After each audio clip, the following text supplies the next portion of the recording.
आपण फायनल परीक्षा कशी काय विसरू शकतो? हॅलो फ्रेंड्स, कशा आहात तुम्ही सगळे? तुमचं परत एकदा स्वागत आहे माझं YouTube चॅनलवर. त्याचं नाव आहे गप्पा गोष्टी विथ दीपाली. मी तुमची फ्रेंड दीपाली तुमच्यासोबत एक नवीन स्टोरी घेऊन आलेली आहे, जी रिअल लाईफवर आधारित आहे. आजची स्टोरी आहे एक मुलीची, म्हणजे एका मुलीची, जे ती स्कूलमध्ये असते आणि तिचे एक्झाम चालू असतात. एक्झाम चालूच्या प्रेशरमध्ये ती एवढी म्हणजे डिस्टर्ब असते. त्याच्यामुळे तिला ना काय करू आणि काय समजत नाही. पण मुलगी फार हुशार असते. अ, परीक्षेचे दिवस येतात. परीक्षा चालू होते. 2-3 पेपरही होतात तिचे आणि एक दिवस तिला म्हणजे तिचा पेपर वाटतं की सुट्टी आहे. म्हणून ती एक दिवस आपली मस्तपैकी आरामात झोपते. कारण पेपरचं टायमिंग हे सकाळचं असतं. त्याच्यामुळे ती काय मम्मीला वगैरे सांगत नाही आणि त्यानंतर ती झोपलेली असते. तर तिच्यापेक्षा 1 वर्षाने एक मुलगा मोठा असतो. तो तिचा नेबर असतो, शेजारी असतो. तो पेपर जेव्हा पूर्ण संपतो, तेव्हा तिच्या घरी येतो आणि तिला विचारतो, की "तू आज पेपरला का आली नाहीस?" तर ती इतकी कॉन्फिडेंटली उत्तर देते ना, की "नाही, तुझा पेपर होता, माझा आज काही पेपर नव्हता." म्हणजे त्याला पण असं खरं वाटतं, की कदाचित माझाच पेपर असेल आणि तिचा नसेल, मे बी सुट्टी असेल, असं बऱ्याच ठिकाणी असतं ना. तर त्याला पण थोडं कन्फ्युजिंग वाटलं ते तिचं वाक्य. मग त्याने काय केलं, त्याने तिला सांगितलं, की "ओके, तुझा पेपर नव्हता, ठीक आहे. पण तुझ्या जी वर्गामध्ये मुलगी शिकते, तुझ्यासोबत जी क्लासमेट आहे तुझी, ती तर माझ्या बाजूला बसली होती."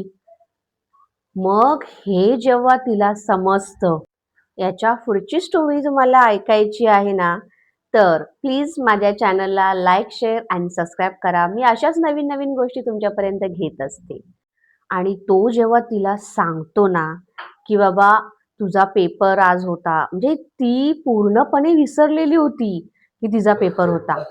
त्याच्यामुळे तेव्हा त्याने जे सांगितलेले वाक्य होते, की "बाबा तुझी फ्रेंड माझ्या म्हणजे माझ्या बाजूला बसलेली होती."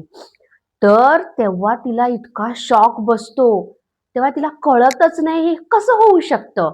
म्हणजे मग ती परत तिची बॅग चेक करते. तिचं जे टाईम टेबल असतं जे एक्झामचं, ते ती पूर्ण चेक करते. तर त्याच्यामध्ये तिला समजतं, की आज तिचा पेपर होता.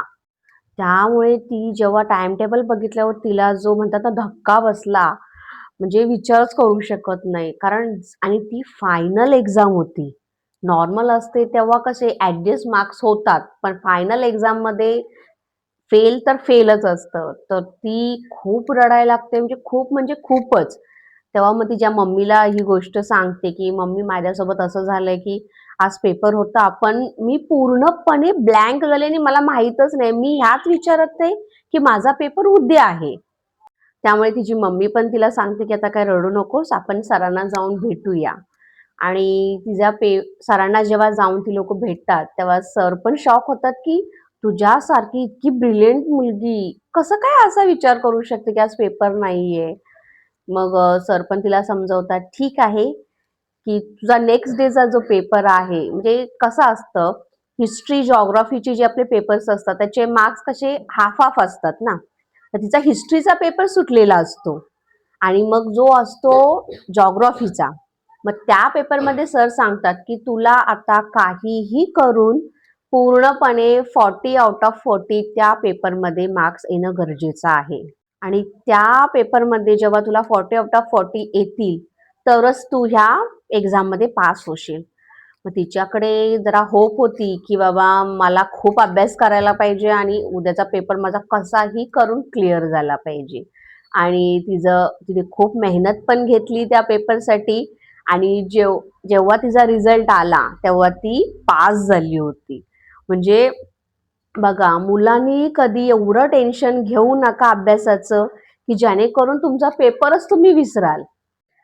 तर तुम्हाला ही मी सांगितलेली स्टोरी कशी वाटली हे मला तुम्ही नक्की कमेंटमध्ये सांगा.